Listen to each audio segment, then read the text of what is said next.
Hunjengbom kauba khul amada tomal kauba nupa ama leirami. Tomal suba nomba yamna kalli amadi yamna ingna chikna leiba pamba nupa amani. Miga khana jainaba launaba asi mahak kaya pamde. Masana pamdabadagi hentoktuna laikai gi mina khana jainaba asi pawa mahak yamna taba nungaite. Khatnaba launaba tawdana ningthina leinanaba haiduna amasu yananaba jatkanba mida amani. Masaso nupa ama oibagum tawde. Asimakna nupi sabini haibamaksu yaroi. Yamna tappa mabuk ingba nupa amani. Adubu isor mana kari kumhai sanaduna yenge haina khallibanu.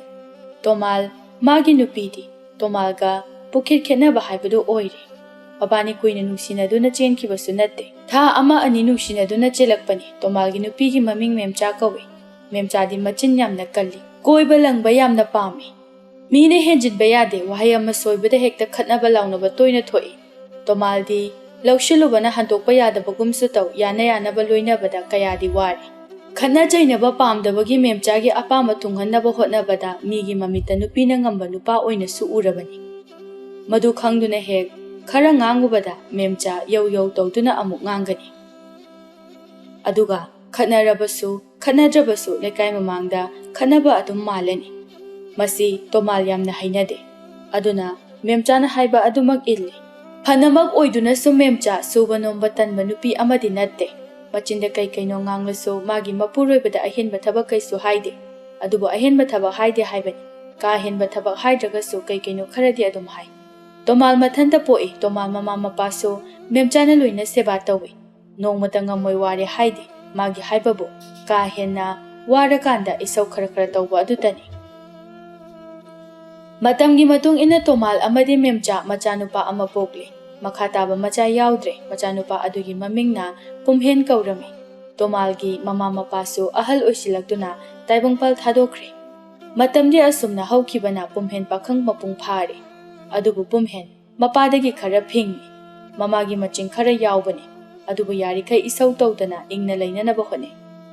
Adubu mamagi matawda maso machin khumle madudagi khatnaba adum ole. Tomalna pamjaba imung adu oiba phangdre. Matamgi matung inna pumhenso sel paiba lawyam chaba maral mathumna chingmuk pairaga leiba thambogi machanupi thabaga luhongle. Thaba kharadi angang oiri adubu mama mapana machagi mapot machai amata wathandana awun potna chingmuk paina ulakle. Adumna tawbaduda khara achaw aram pambi memchadi harawbana loire. Adumna leiriba imung aduda isorna karamba kumai sanaduna karamba changyeng tawge khallibanu. Thaba siso memchaga hairap mane. Keba langba koiba yamna pami. Imungi thabakti kaya haite. Mama mapana kena yolakpa oibana kharadi kejai. Tawbadabu mahakti machin kande. Anganga khara oibaga, khara pangbaga mina haibada hoi haina chatpa midani. Luhongwa numikki ayuk aduni. Thaba hek hogatpaga iruluja thoke. Aduga tawfam khangdana asumle. Kada amuk changsinduna. Mapuroiba pumhenbo masanomduna haudoi. Dahenba. Amta hogolo. Noyumse kaidawdoino khangdreba. Amta hogolo se pumhen uiri khumlei. Karino kana kaidawrage. Ai hauji kaidawdoino ba.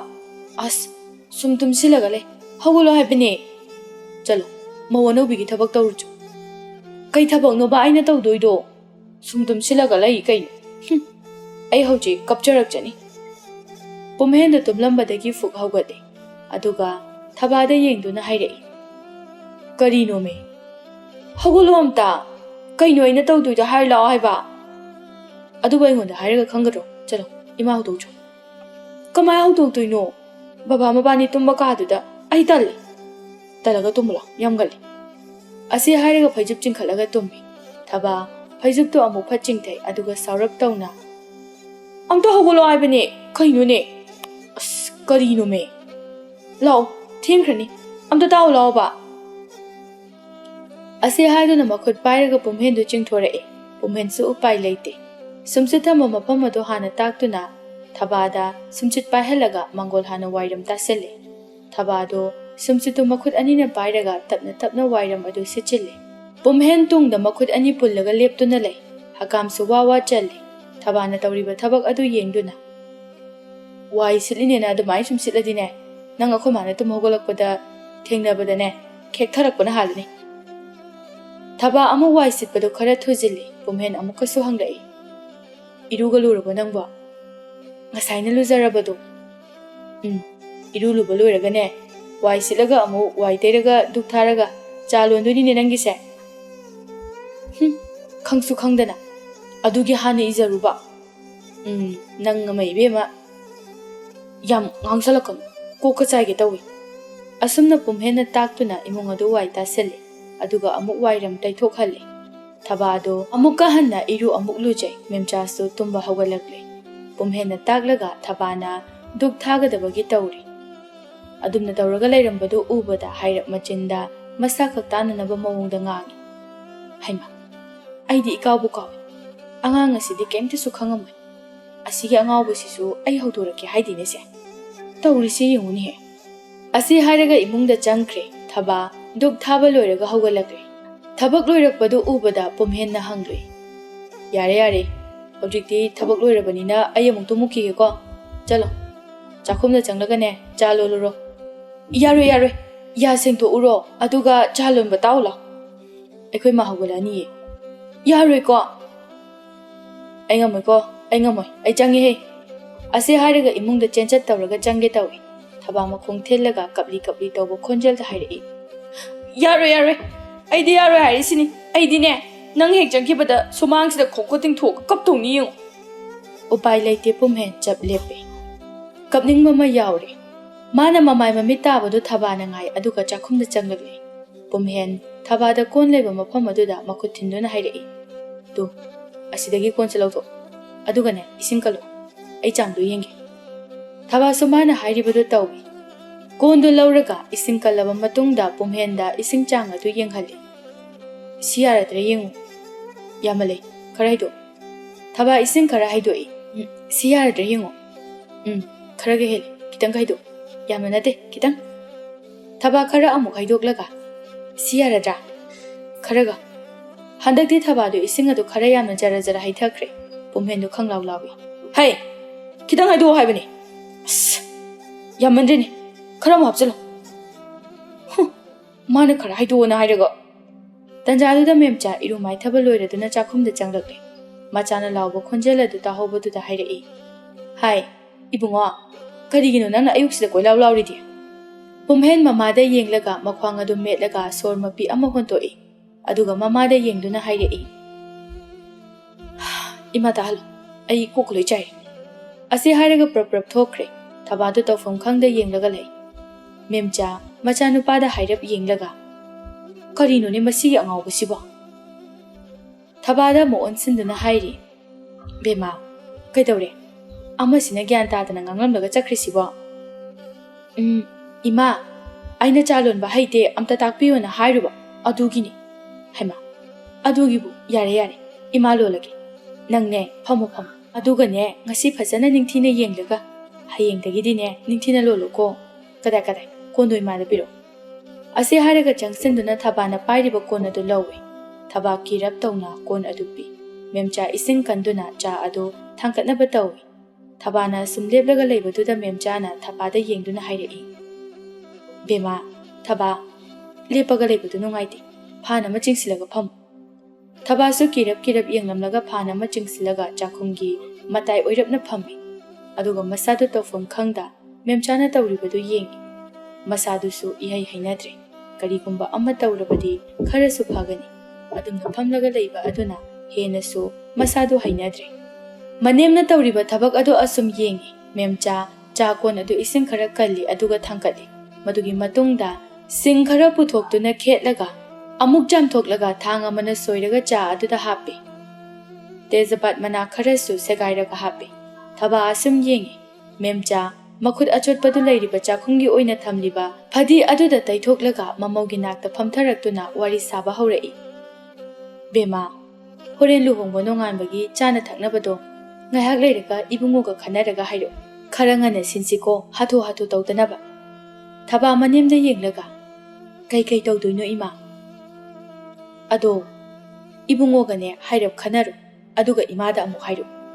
As aidi kemta su khangde. Dada mathantana haido mangai. Ado akhoi bani na haidrasu ima hoina dum sinbiba yadabro.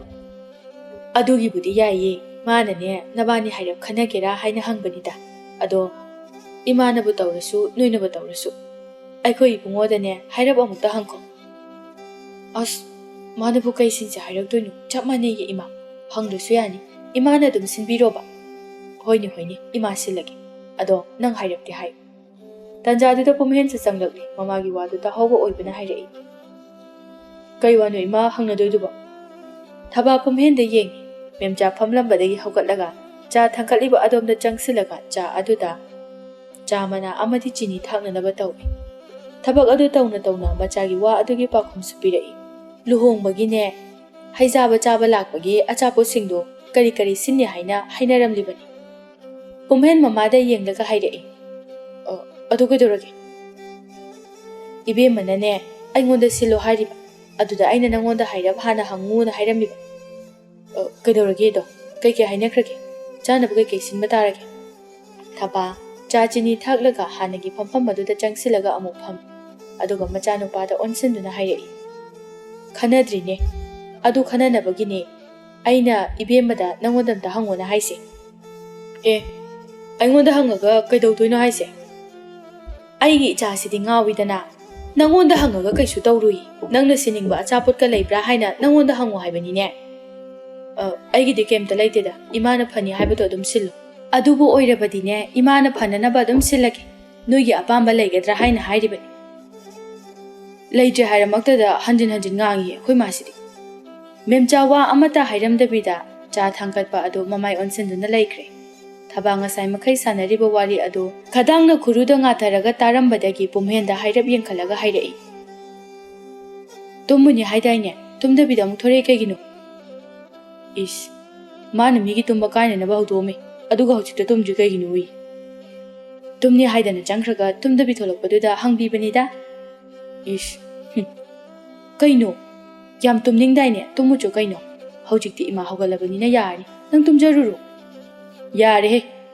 ꯅꯪ ꯑꯃ ꯃꯃꯥꯗ ꯑꯣꯟꯁꯤꯜꯂꯒ ꯏꯃꯥ ꯆꯥ ꯂꯣꯏꯗ꯭ꯔꯤꯕꯣ ꯆꯥ ꯊꯛꯑꯒꯦ ꯑꯩ ꯑꯁꯤ ꯍꯥꯏꯔꯒ ꯃꯃꯥꯅ ꯂꯣꯜꯂꯤꯕ ꯆꯥꯗꯨ ꯃꯉꯛ ꯃꯔꯤꯟ ꯆꯠꯄꯒꯤ ꯃꯑꯣꯡꯗ ꯍꯥꯏꯔꯞ ꯊꯥꯡꯀꯠꯂꯒ ꯌꯦꯡꯉꯤ ꯃꯃꯥ ꯑꯗꯨ ꯂꯣꯟꯕ ꯂꯣꯏꯔꯒ ꯆꯥ ꯑꯁꯥꯕ ꯀꯣꯟ ꯑꯗු ꯆꯦꯒꯞꯅ ꯆꯞꯂꯒ ꯄꯨꯊꯣꯔꯛꯏ ꯑꯗꯨꯒ ꯃꯆꯤꯟꯗ ꯍꯥꯏꯔꯛꯏ ꯂꯣꯏꯔꯦ ꯑꯁ ꯁꯥꯏꯅꯦꯍꯦ ꯑꯁꯤ ꯍꯥꯏꯔꯒ ꯆꯥꯗꯨ ꯊꯝꯃꯤ ꯑꯃꯨꯛ ꯍꯧꯒꯠꯂꯒ ꯆꯥ ꯍꯩꯅꯅꯕ ꯀꯣꯟ ꯑꯃꯨꯛ ꯄꯨꯊꯣꯔꯛꯏ ꯑꯗꯨꯒ ꯑꯃꯨꯛ ꯑꯆꯥꯄꯣꯠ ꯈꯔꯒ ꯄꯨꯊꯣꯔꯛꯏ ꯆꯥ ꯍꯩꯅꯕ ꯀꯣꯟꯁꯤꯡ ꯁꯟꯗꯣꯛꯂꯒ ꯊꯝꯂꯒ ꯆꯥ ꯍꯩꯕ ꯂꯣꯏꯔꯒ ꯃꯆꯥ ꯃꯃꯧꯗ ꯑꯣꯟꯁꯤꯟꯗꯨꯅ ꯍꯥꯏꯔꯛꯏ ꯁꯦ ꯆꯥꯁꯦ ꯊꯛꯄ ꯍꯧꯔꯣ ꯑꯩꯅꯦ ꯅꯄꯥꯒꯤ ꯆꯥ ꯒ꯭ꯂꯥꯁ ꯑꯝꯇ ꯄꯤꯔꯨꯈꯤꯒꯦ ꯑꯁꯤ ꯍꯥꯏꯔꯒ ꯆꯥ ꯒ꯭ꯂꯥꯁ ꯑꯃꯒ ꯑꯆꯥꯄꯣꯠ ꯈꯔꯒ ꯄꯨꯗꯨꯅ ꯊꯣꯛꯈ꯭ꯔꯦ ꯃꯥꯅ ꯊꯣꯛꯈꯤꯕꯒ ꯄꯨꯝꯍꯦꯟꯅ ꯆꯥ ꯒ꯭ꯂꯥꯁ ꯑꯃ ꯊꯕꯥꯒꯤ ꯅꯥꯛꯇ ꯏꯟꯁꯤꯜꯂꯤ ꯑꯗꯨꯒ ꯃꯥꯁꯨ ꯑꯃ ꯂꯥꯝꯂꯒ ꯊꯛꯄ ꯍꯧꯔꯒ ꯍꯥꯏꯔꯛꯏ ꯆꯥꯗꯨ ꯊꯛꯆꯤꯜꯂꯣ ꯑꯗꯨꯒ ꯍꯣꯔꯦꯟꯒꯤꯗꯣ ꯏꯃꯥꯒ ꯀꯩꯀꯩ ꯇꯧꯗꯣꯏꯅꯣ ꯍꯥꯏꯕꯗꯣ ꯈꯟꯅꯔꯣ ꯊꯕꯥꯁꯨ ꯑꯆꯥꯄꯣꯠꯇꯣ ꯂꯥꯝꯂꯒ ꯈꯔ ꯆꯥꯏ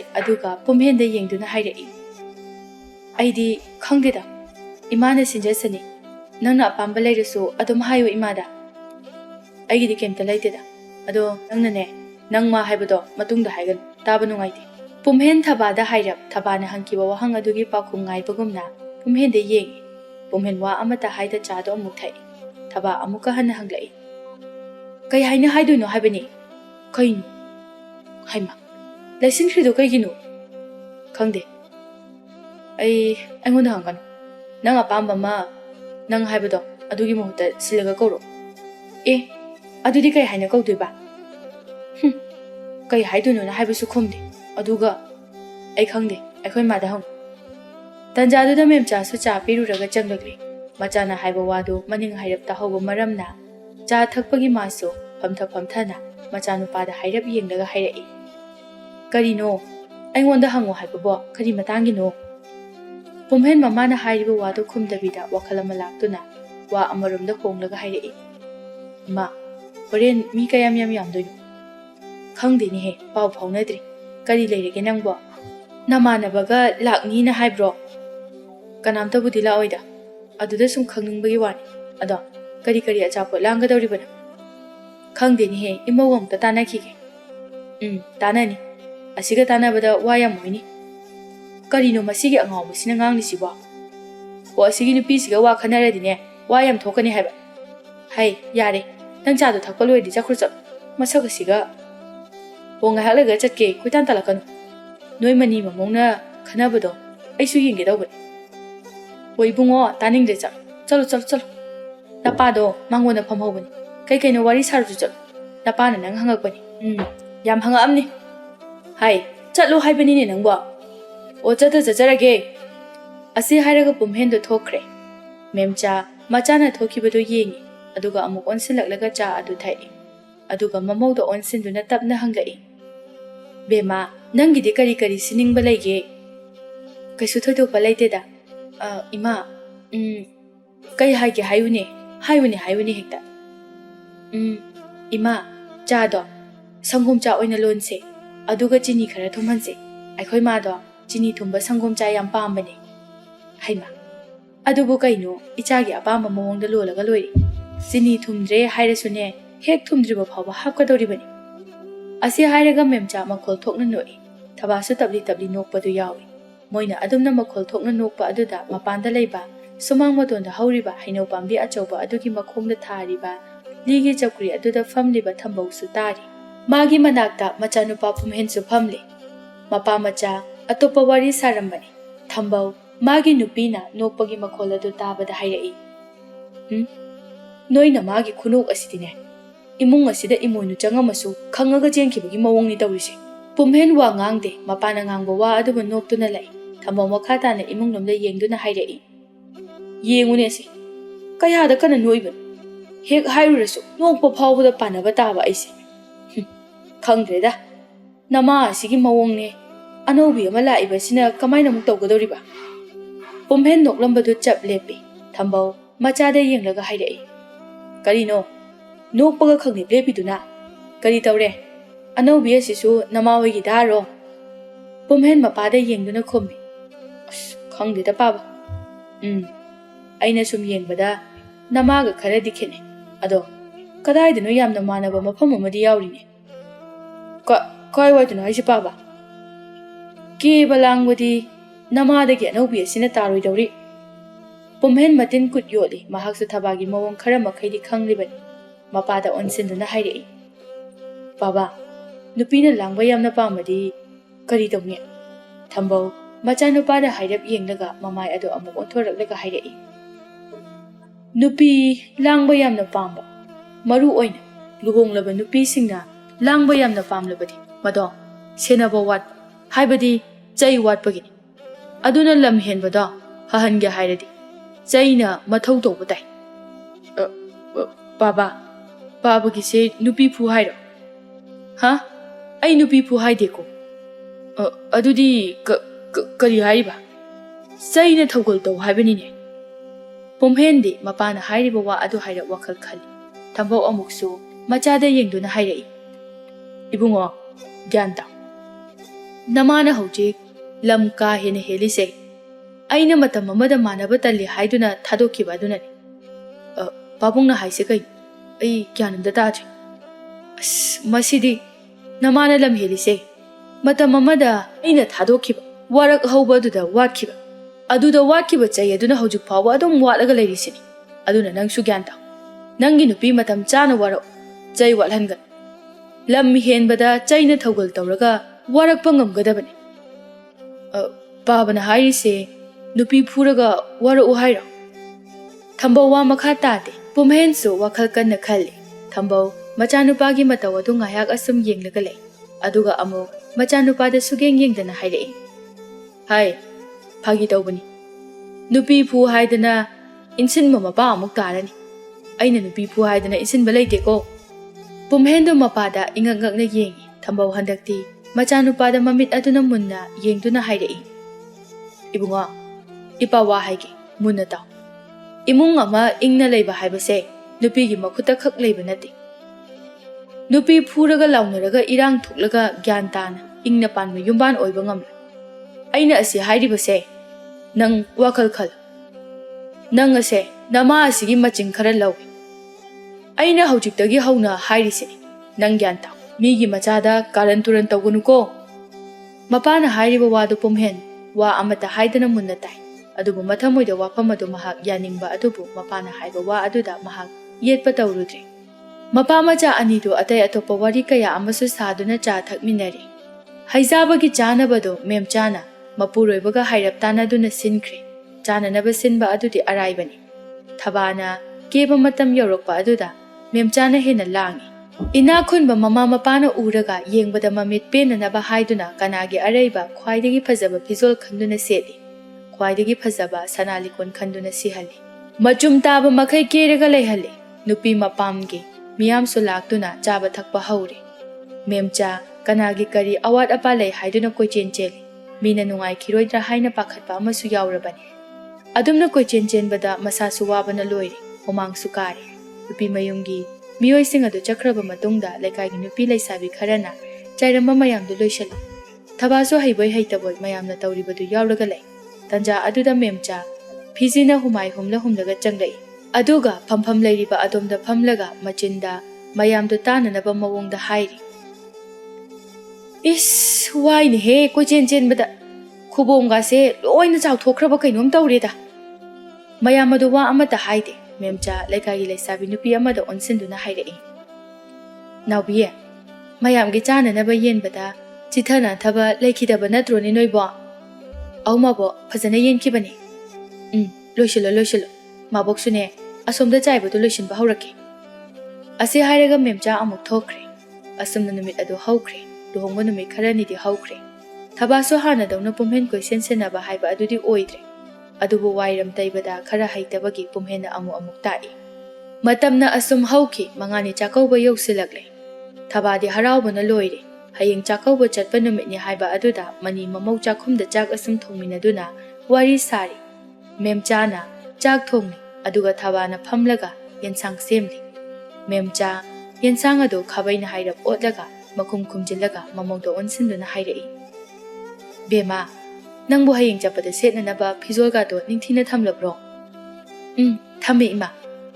Hoi napamda ahan bachatpai yamna ningthina keraga chakadabani ko. Hoi ma. Ado ima wa ma haige. Kai wa no ima. Nangbu sumang lilaga yengningba phawdabro. Aya yengningi. Kathaida yengdoino ima. Karam kanda no hayeng oiradi yaroyi. Hayeng nati hangchit yengba chakadabani. Aya kai waida tawdoino. Aikhoigine asom mamangi lairak asomda chatlaga lampak achauba ama leye aduda kapkadawribani. Adudi chaluse ima. Chatoribani. Ibungogane noina pagasu puraga pulap yengudoini. Moi numidangda lila yengba chake haba yadoiro ima. Haima karigi yaroidoino yananaba ima hainaki. Imongna chatningmudo chatlaga loire. Thaba harauna noi moina sanaba warido mapa machanadi khanglamde. Asumna mangani chakauba du yamna chawna pangthokle. Nupi mayumni mi singna ningthina moibu choptanaba mawongda silami. Mayam chakauba du harau loisinkre. Asum haukiba aduna lila leba numit adu yauri. Nungthildagi hauri lila yengba chattoini haiduna mani mamau adu chaka nganta thongtokre. Aduga keduna laikre. Thambau wa karisu hairudre. Pumhen wadi ngangda mabukta khalli. Phajaridana sidi. Chaka dunupi aniduna langduna nganta chathokle aduga lila haugadaba phanayamna watlingaidagi mamang phamnanabani haiduna ngantana hekthoi. Thambaudi leihore pumhenga thorakle. Lila haugadaba watliba oibana phanayam kuina ngai. Tawfom khangda wari khara sa achapot khara cha lila hauba ngai. Khara thengna lila adu hawe. Pumhenso nupa marakta lei madi tumningba poklabani. Lila adu loire. Thabadi kappada mamit managa du ipom pomlaga lai. Asumna makhoi ahum yum yaurakle. Masina loidri. Masigi matung tarakpa kumhai isai amata chithaba yakhidre. Hana memcha mathanda oirambadu ani sujinkre. Pumhenso mamaga yauna pakhabanina wangang batanba haibadu oire. Firon laibasu lepte. Kadaida chatpada sekadabano haibanu su khangde ayon balakpa firon sanalikon amadi chana thaknanabasu panglaidalai. Phanasu toire ahawba yamna charakpasi. Paisagi de wate. Thabagi mamana machada watanaba pi. Asumna ngangbinaba laitrabana anidu ka hele. Thambau yumda phawba laiba tanba haibadu oire. Mani mamau adu yamna chanakre adubu mani mamau do yen lairuduna chakhumda kanna ngauri. Thabaso hana dauna tawdre. Phana koirambadu phare memchado yensang thongnanaba maroi mapang semliba. Mamougi nakta changsinduna masu thabak adu yawi aduga Mamouda onsinduna hairei Bema napa halakpa ukhibro udide ima ngasaidagi chakhumda leiraga ado yen simba loihowdriba loihowdore chakse mulakpadane khangtha katpa adum yarni thaba makhata na wa haide memcha atopa wari amuk punsinduna sai thaba so adum yawi ngaihaki matungda pomhen yen asembu pusilaklaga thamle aduga hairei thongbadi aidi ngamaroi ko aisu chak chana balai noi thongga chahoro memcha na khumlai o sembu semlamlabadi yare pomhen thokre memcha Mamouda onsinduna amuk hai sese khara thuna loisinchise asi hairaga thabak adu amuk tawi tanja aduda makhoigi maning thangba leirak aduda laikai asigi yuda thaklaga leiba chandra adu koilaw lawba haurai hey karino laikai ni na mona moliba aduga gyan taba sabana yamiba mi ge soiba uraga mi wa ngangna duna maya ka khalaga leiba mai pakpa uraga na amuk kalakpa aina amatasu mawa lawdabada lauribadu thaba tara male manemda onsenduna hangi ima kaiginu asigi nupasina nutigi koilaw laurise o yu ngawsilaga lauribani tarunu imausidi ima yu ngawradi sumaina lawnabra yu ngawba khuding sumaina lawba nateda moina khara henjinba haibadu ado ima yu se kamai tawjan khangdene aisu yu ga dudi aikhoidine amuk phawba mahau tangjadrida ima ado amta thaga yingsira memcha makhon khara taptharaga Mamouda chaiboi kaiboi hairei hai napa tarati nang sandabi batari ni hei hai mado matungda haiganu ko as yam thaksa haibasu nati haiphetang mahau tangse haibani dada su chak chana ba chakre baba su yumda pakna laitabadubu bema langanu ko ima kamai tawbuno haido khangningbaiне ba khangningunu yamna ne hai yam khai haibani e ima di kamai khangi ba mina haibade khangini ba ima yamdrasu kitang orasu kamai tawbuno haibado khangninge ba yamdabida kitang ngasigi yensangsiga chase ba hai bema thaningde ko as ima kitang orasu asumna thabadu kitang haiduna adum ngangdaga kona thangda memchana hairei hoi ado napaga ibungo kada haidokpa yadi hek khangbadane ibani adum sandare khang hoiba khanghalloiba phare asumna mabani changduna yensang adu thongba loisile yensang thongba loirakpa aduda memchana thabada onsinduna hairei hai bema yensang se phajana yengam ima amta phajanga lawrukhigi kuiroi ko napala adine ima dukan chakhi hai aine phajjalukige asi haiduna memcha yuyonba imung atuda lai mirak narak yenglaga phajjang lai misu lairamde yuyonbi nupi adu chak thongduna lairame memcha prap changsile chawbiya chak charamba nupi adu ingak ngakna inama kari lairage hai nangbu hidak amta laitrabo kaino inama hidak amada piro khara thuru kaigino inama kanagino hai sasa pirongni nangba nupi adusu yamna thuna hidak cherang ama puthokduna pi memcha prap lawsilaga magi phi aduda yumsinduna paisa khara lawthoktuna piramlaga amo prap thoktuna mayumda lai mana chakhum changlakpa ubada thabana hairei ima purabo hai yamlangan sese sida hekta thamagi asi hairaga cheng hapnana ba chengphu aduda hapchili tanja aduda thambo magi nupi kauduna changlei hai memcha ipa pakhana khumlai au tare moi babong thambo chakhumna changlei memcha phatma purebada onsilaga hangi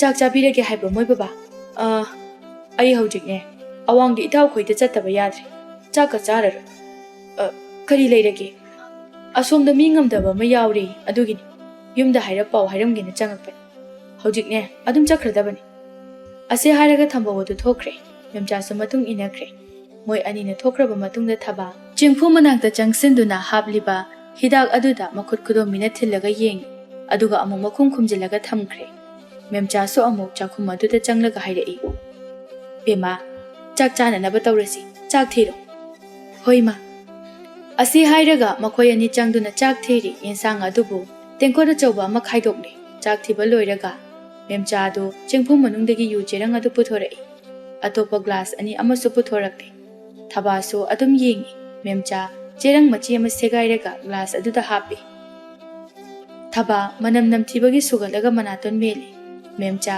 haiba loiraga ising khara khara amuk hai aduga mamauda onsinduna tapna hairei bema nangbu thakpa ngamgadoribro thaba ngamni haibagumna mangak nomi memcha di glass ama pairaga thakchinkhre thaba memcha da hairab yengi aduga manaton mensinduna glass adu mayada haijili adubu khanghaude phulauna amuk loina nakal amaromda kamthokre memcha mamauda yengduna hairei hai tapna thakpa yadro masidi asi hairaga amusu haijili thapadi haujiksu sugatlaga le memcha glass ama thabagi nakte insili aduga amana mana amuk thakchili aduga thabada yengduna hairei thakchalu handakti othorakanu ko thabasu ngai ha yenglami aduga glass adu pairaga mayada haijali handaki adumadi nampuda yosinkhre thaba glass adu thamkhraga sugatlaga yen matong khara lauraga chai madudagi haukhre khanghaude nampu sapuda cherang duma pulap loisinkhre madu thakpa loisilakpadadi masasing adu kainoma tawre makok adu yaurire yaudira gyan tadre ahanbaga oire gyan men tadana magi thokpa wasu pangangda ngangnare kanana nganglaga kanana tarino haibasu khangde yensang adu su phana yamna chare animak mamit ka do urum tawri aduna chak o kayo chakhum aduda leibak makhada phamlaga loine heklai adumna asum leiba aduda gidi sallaga loina tanakre adudagi adumak tumthakre anidu phana kuina tumthakhibana gyan taraktre lairiba mawong aduda karigumba pumhen natraga thambau lakladi imong ado lan soidana thoklani aduba hojik phawba kana mata lakte aduba isorna ka hena lamhenba nupi ani asigi numit ngasi suhalage khanbagira karino makhoi anina tumlaga gyan tadana lairingai pumhen ado chak chana ba loiraga mayumda lai magi kada hana changlui thaba leiba udaba aduda mamagi kada amuk yenglubani leiramdaba aduda chakhumda amuk changlakpani chakhumgi thongjindagi thabaga mamagana taraga leiribadu oi madu upada ipa pakhali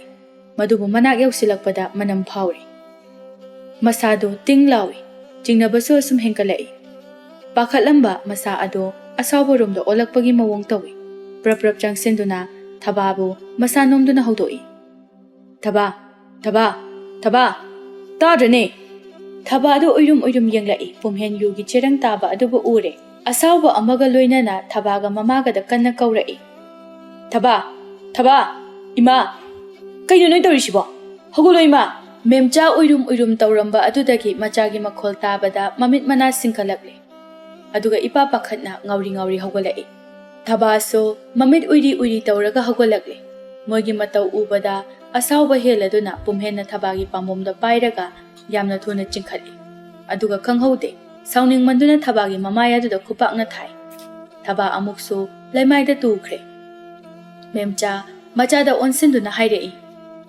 ai ibunga kaino angang atuda tawriduwa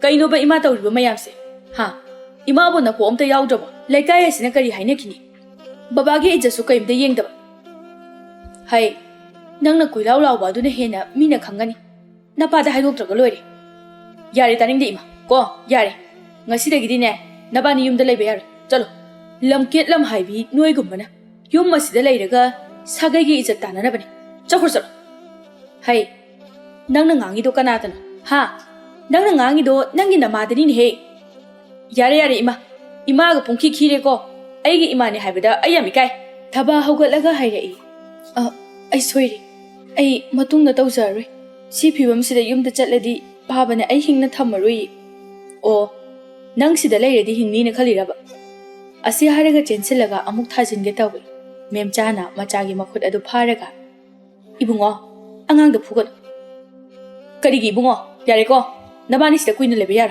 la nuni lawo asi hairaga nupi ani adubu makhuttu soro chingnaga puthoragle aduga mangol adudagi inthoklaga thonga du lonsilaga thamkhre ani do upai leite ngai hakti thong hang tu o haina laurambani Madudagi upai leitraduna thabadi mayumda chatpa ngamloi haiduna memchagi mayumda oina pulap lakle. Laikai mina khatnaki haibadi khangi. Adubo karigino hainadi kananasu khangdre yuyunbi aduna su haidre. Hek haibada magi sinpham asisu laikai na thinggadawri.